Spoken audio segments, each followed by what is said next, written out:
নমস্কার সবাইকে। সবাই কেমন আছেন? আশা করছি ভালো আছেন।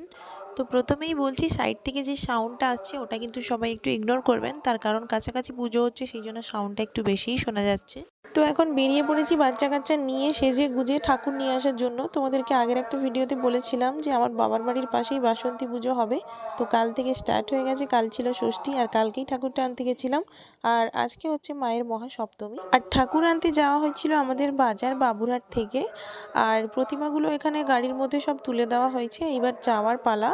আর যাওয়া মানে শুধু গেলাম ঠাকুর নিয়ে চলে এলাম এরকম কিছু ব্যাপার নয়, ব্যাপারটা একটু অন্যরকম। ভিডিওটা পুরোটা দেখতে থাকো, তখনই বুঝতে পারবে। আসলে ব্যাপারটা হচ্ছে ঠাকুর আনতে যাওয়ার নামে নাচতে যাওয়া।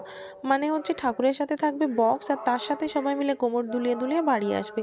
তো আমার তো সেরকম কিছু সম্ভব হয়নি, তার কারণ একটুক্ষণ পরেই আমার পরীর ঘুম পাচ্ছিল, ও খুব কাঁদছিল, তাই জন্য আমি চলে এসেছিলাম বাড়ি। আর আমার বোন আর বৌদিরা আরও যারা ছিল কাকিমারা সবাই কিন্তু খুব মজা করেছে। অনেকটা ভিডিও আমার কাছে নেই, যতটা আমাকে সেন্ড করেছিল সেটাই তোমাদের সাথে শেয়ার করলাম। টাটা।